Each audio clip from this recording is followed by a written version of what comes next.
Welcome back, everybody. It's another episode of Holistic Northwest Living. I'm your co-host, Chris Angel, here with your host, lovely host, as always, Amber McKenzie.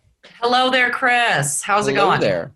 Good. Hello, everyone. And excited for this episode, Amber. Who do we have today? Who are we talking to? Yes, we are talking to Darrin Lenton. I hope I said his last name correctly. He is the owner of Neural Advantage. He is an advertiser in Natural Awakenings. Nice. So, and what he does is very unique and special. His tagline is where energy medicine meets Western neuroscience. So we're really happy to have you, Darrin. Hi, Darrin. Hi. Thank you. Thanks for being here. Yeah, I can't wait to dive into what this is. Like, how do you describe this to people? What is this? Well, what do you do? What do I do? Mostly I get people out of body pain, but it can be much bigger than that. If we consider that the nervous system controls everything in the body, and if we can figure out where the glitch is in that neural network and that communication network and resolve that communication error, then we can access pretty much anything in the body. Wow. So it can be very expansive. However, typically when I'm first starting with somebody, I tend to like to stick with owies and boo-boos, joint and muscle pain, right? Because, if we have a lack of range of motion, if we have a pain when we do this, then we have a baseline of expectations that we can measure against as we move through the problem, so we can tell that we're doing something. If somebody has a problem waking up at 3:30 a.m. every morning, and I do my thing, then we can't retest that until 3:30 in the morning, right? So then we're kind of sitting there looking at each other, blinking, going, "Well, okay, I guess I'll talk to you tomorrow." Right. So when I start with people, I tend to like to do body pain stuff. Got it. So, for example, I have I've noticed in the last several months, there's my right shoulder on the front, kind of maybe in the front of the rotator cuff, is like super tight. It gets tighter and tighter. So, if I came to see you, like, is it a hands-on thing? Is it like you're coaching me how to think through my body? Like what's it like? It can be done face-to-face, but most of the work I've been doing has been remote. People in Tasmania, New Zealand, places, Europe, a lot of Canada. I have a lot of people in California, still stay in touch with them. And even people locally here in the area, but since folks are they don't really want to go out right now. Right. I've been doing mostly remote stuff, and it's not that I'm coaching them through doing a manual practice of it. We're actually making the changes energetically. So think. Well, let's put it this way. I break problems down into their smaller subcomponents. Sure. Either neurological signaling or structural anomalies. So signaling, nerve endings or neurons up in the head, they're all neurons, right? They're either gathering information and sending out orders or commands, or they're gathering information and sharing it with everybody else, right? All of these neurons I look at as rheostats, as like a dimmer switch on the wall. Oh, sure. Yeah. And as you activate that switch, that neuron, the switch's signal state increases or decreases. Whatever that neuron or that dimmer switch controls is going to change as you change the signal state of the dimmer switch. Got it. So that can go to motor units of muscles. It could go to glands that excrete the chemicals that we would interpret as an emotion. It can do, basically it's anything that a neuron controls, right? So if we can figure out which neurons are dysfunctional or glitchy or stuck in a high signal status, I can knock them back to normal expression, so that that neuron isn't stuck at like an 8 or a 7 out of 10, something like that, right? Right. Then we've got structural anomalies. That's anything that's naturally occurring in the body that's grown out of control, so you wind up with too much of it and in the wrong place. So think scar tissue, think fibrous tissue, bone spurs, calcifications, osteophytes. Some tumors, I haven't accessed all tumors, but some tumors I've had great success with. So if we break down a problem into neurological signaling, or something in the body is stuck together, or something is there in a quantity that more than it should be and in the wrong spot.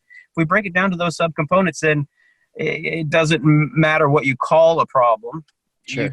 You just chip away at it one little bit at a time, and that can all be done energetically. So, just think of distance Reiki healing. Same sort of thing, but it's directed and targeted specifically right to this specific problem, not channeling it and then it kind of goes where it's supposed to, right? Right. It's a targeted energetic technique. Wow, so cool. Yeah. So cool. You have a very easy way of describing things. I love it. Like I can understand it. Dimmer switches, I'm good. Too much of something in one spot, I get that. Yep. Well, we learn through pain and failure, and I've sat there trying to figure out how to explain it to folks, and I've kind of boiled it down to this. Yeah, I like it. I think that it's working for me, so I like it. Cool. Amber, how did you meet Darrin? So Darrin, well, I first met him through another advertiser, through Dr. Patrick Doherty. Yeah. And because Darrin's helped a lot of people, and it's really like effective. And so we're trying to get the word out about the work that he does. And one of the things that I found interesting is just kind of the range of conditions that you're able to help with, from chronic pain, vertigo, which who knew? Like, to me, that's interesting. Vertigo, balance, eye control, weakness, tight muscles, joint pain, arthritis, adhesions, nerve entrapments. So what is it that you find? I mean, my guess is that most people come to you because they're in pain, right? Yeah. But what else? Yeah. So that's where it starts. And then tell me, like, how often do you have to see people, for it to get resolved, if that's what happens? Yeah. Well, it depends on the makeup of the problem, right? If all of the problem is centered around a signaling error, and a signaling error is resolved right now, then the problem gets resolved right now.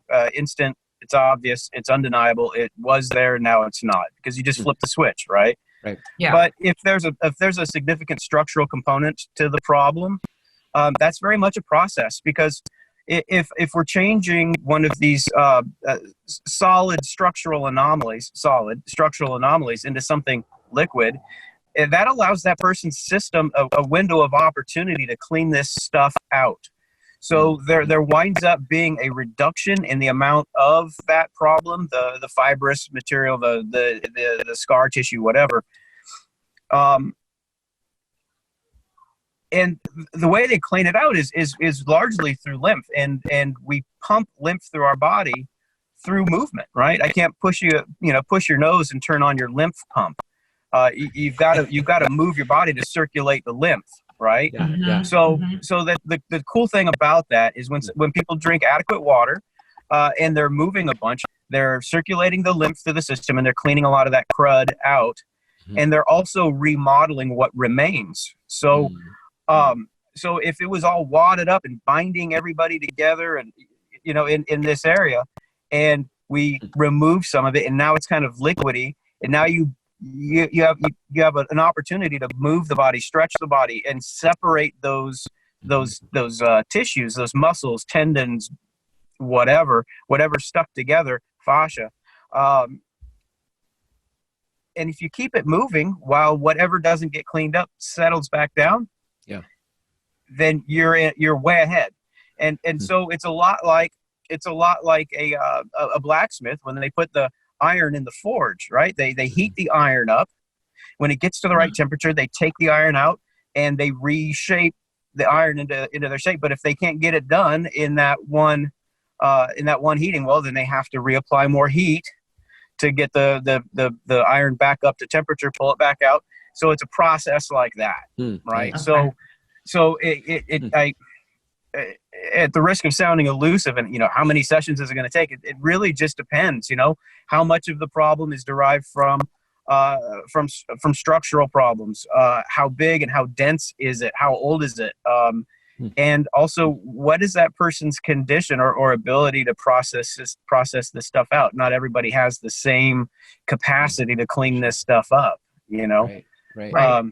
So it really just depends. But I can tell you that if somebody has, if it's an old problem with a lot of mileage and a lot of reps on it, there's a good chance that that problem is going to take longer than somebody where they just had a boo-boo and you know, we just fix it up, you know? Yeah, that makes sense. How do people know to reach out to you? Like, is it just, like, oh yeah, I've had a lot of mileage on this, I should probably reach out to Darrin? Or is it like, oh yeah, I have a boo-boo, I should reach out to Darrin? Are both cases I should reach out to you, or what? Yeah. How do I know if what I have is a good fit for you? Well, shoot. What I've been doing with folks, especially since we're dealing with remote sessions. Yeah. There's not much of a barrier to entry there. There's not a 30-minute drive through traffic, Right. having to get a babysitter or get time off work or anything. I've been telling folks, hey, look, you know, if you're curious, if you're skeptical, if you're just not sure, you know, because you've tried everything else and it hasn't worked, you know, why try me? Well, we schedule, you know, a meeting. It takes 5 minutes. Yep. I access the problem. Yep. And they see a change, and it's like, all right, cool. Let's just keep this going and call it a half an hour session. And I haven't had one time where I've invited somebody to let me just access the problem and show them that it didn't turn into a session. Every time it has. Yeah. Nice. That's cool. Yeah. Well, and one thing that I know you say, Darrin, is that you don't want to keep seeing people. Like, your role is not to keep coming back to you. Like, your goal is for them to not come back to you, and you're a complement to whatever therapy they're doing. So talk a little bit more about that. Yeah, well, what I'm doing isn't a maintenance program. It's not a wellness program. It's a catalyst to change. It's kicking the wedge out of the door so a person can heal. It is real common for a physical therapist or any other therapist to say, hey, look, we've hit a plateau. We've hit a barrier here. We've tried these different approaches. We're not getting anywhere. You know, get a session with Darrin, find out what it's going to be, how many, you know, get a good idea of what it's going to take to get us through this plateau. And then I kick them loose because, you know, if somebody has been prescribed a series of 12 physical therapy sessions and they get up to 6 and 7 and they've hit a barrier, I'll step in, I'll help out, and I'll get out of the way and let them finish their cycle of physical therapy or chiropractic or whatever it happens to be. Yeah. I love that. I love the idea that there's a partnership between other people, like a physical therapist, for example, where there's a way to refer out and then back in. I like that. Absolutely. What's most fun for me is working with trainers. Sure. At whatever level, it doesn't matter to me. Because we have a goal and people are trying to accomplish that goal, and it's fun to be a part of that. Yeah. So you work with like a lot of people that are like exercising a lot and trying to get more fit, and they have their own fitness goals, as well as people that are just like, maybe they've had back pain their whole life and they don't know why. And they're not necessarily exercising, but you know. Yeah. Any of those, because, you know, physical therapy really is corrective exercise, a huge portion of it. Right. So, but my big favorites, I mean, I've worked anywhere from, you know, just average Joe, just trying to look better or feel better. Sure. All the way up to professional athletes. And, but having that experience, my favorite thing, honestly, is fall control, fall risk management for our aging population, because they're scared. They know that they've got balance issues. They know that they have motor control and range of motion issues, and they don't want to fall. And it's fun for me to remove all of those barriers, keeping them from being able to, one, keep themselves from falling down, and then two, once they have fallen down, to get back up, you know. And the other is the person that keeps trying again and again to get into shape, but they keep re-injuring themselves and they can't, they try this program and then it fails, and they go to CrossFit and they get hurt, and then they go to this and they get hurt. And I'm not knocking CrossFit. Please don't anybody mistake that, because a lot of people right. go to CrossFit with underlying problems, and then they go and hit the gas full speed. Yeah. And then the problem comes to light. It was a pre-existing condition in a lot of cases, Mm-hmm. So I don't poo-poo CrossFit. It's awesome. I mean, if you can handle that, then rock and roll, go do it, But it's that re-injuring person, and I just love it. It's nice knowing that you can help somebody keep themselves alive, and that's what that whole fall protection thing's about, because that's a big deal. I don't take it lightly. Yeah. Is the fall protection like balance? Like you're helping them with balance? It can be. But balance is a very complex and compound discussion. Yeah. Do you have a range of motion issues in joints, right? If you can't manage, being pushed or some strange impulse at the ankles, then you've got to handle it at the knees, and the knees don't handle it too well laterally. And if that doesn't happen, now we're starting to create this larger oscillation. If you can't handle it at the hips, now you have to take a big step. Now you're stepping with unstable joints again, and then you go down, right? So it can be motor control. It can be stiff, tight joints. Motor control could be tight muscles, weak muscles that don't fire in time. Right. And that is almost always a combination of neurological signaling, which is motor control, right, and structural anomalies. And these structural anomalies can create warpages in the system, which then it's not only a structural problem, but it's a structural problem with neural implications. Yeah. Yeah. I was going to say, it sounds like there's, you, like you said, you always can come back to those two subcategories of that's what it is. Yeah, the structural stuff, too much of something in one place, or the neurological part where you've got dimmer switches and things to turn things up and down. Like it all comes back to that. And I totally get that. Yeah. That's why I don't sweat it when somebody says I've got this diagnosis or that diagnosis, and they pin a label on it. Sure. I go, yeah, that's okay, cool, right on. Show me the problem, and let's break it down. I don't care what you call it. If I went back to the injury thing, like people working out as an example, I think that's where my shoulder thing happened. And it's interesting because I think once I've had an injury like that, I'm like, man, I can't work out. I don't want to re-injure it. So what I do is I just don't. Right. I just don't work out. And I think there's a lot of people who, when they get injured, think that it's either labor intensive physical therapy and rehab stuff that's going to take forever and cost a ton, or it's just a lot of work or a lot of pain, and I don't want to re-injure it. So I feel like what you're saying is there's something that is, when we understand those two subcategories, there's a way to get in there and actually do some work with that isn't the traditional long-term thing, but I have the option to go back and work out. I don't have to stay stuck. Yeah. And I have a big background as a trainer, as a performance enhancement specialist too. So if a person says, hey, look, I want to be able to go to CrossFit and just get down. I want to be able to do that, but every time I do it, I get hurt. Right. Okay, fine.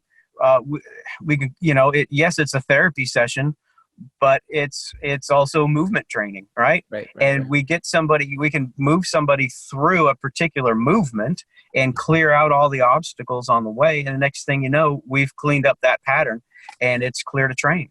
Right. Yeah, that's cool. That's really good. Darrin, when you're doing that, like it's the body, like you're just accessing the part of the body. And so the person is actually, it's being healed by themselves through you. Is that how you describe it, kind of? I mean, is that the... Yeah. I just remove the barriers to healing. Yeah. That's okay. It. And then your body just does what it needs to do. Yeah. That's it. And that's it. And everybody's different. Everybody's problems are different, and everybody's capacity to manage the changes is different. Right. So I like to do it in little chunks, little snacks, right? Make some changes, let their body get used to those changes. We could go hours and hours and hours. I mean, that's a really deep subject, but basically let their body adapt to the changes and then at the next session, we pick up where they are at that moment. You know, put it back in the fire, put it back in the forge. That's right. That's it. I like it. That's it. It's a good metaphor. I like it. That's cool, man. I like it, Darrin. That's good. You talk so, you make it so easy and approachable, which I really appreciate. I imagine people listening to this are already intrigued, but want to reach out and learn more. How do people connect with you? How do people book sessions with you? Well, I work under the business name of Neural Advantage, and that's both on Facebook, and I have a website called neuraladvantage.biz. Okay. Neuraladvantage.biz. Perfect. Yeah. And I like, that's cool, but I prefer Facebook. So it'd be facebook.com/neuraladvantage or the little @ Neural Advantage. Yeah. Because getting reviews and recommendations on Facebook guarantees that review and recommendation is indeed legitimate, because you can check that person's profile, the person leaving the review. Nice. And I invite anybody to just cruise through, go to my Facebook business page, and just go through the reviews and recommendations. I'm not trying to brag, but it should speak for itself. Yeah. Nice. Oh, I think people always are looking for some type of social proof and validation of, stuff that's been unheard, like things that are unheard of. Like, I haven't heard of this before. So to see that social proof is super helpful. So yeah. Really good. Thanks, Darrin. Thank you for being on the show. Amber, if people want to learn more about you and Holistic Northwest Living, how do people connect with you? They would simply go to holisticnorthwestliving.com, and then they'll be directed where they want to go, whether it's Natural Awakenings or the Holistic Chamber of Commerce, etc. Nice. Beautiful. Yeah. Well, super good. Thanks, Darrin, for being on the show today. Thanks, Darrin. Thank you for the opportunity. Yeah, super great. I always like finding people that are doing unique things and that work, which is always great. That's always a bonus when it works. So thanks again, Amber and Darrin. Have a great day. Until next time. See ya. See ya.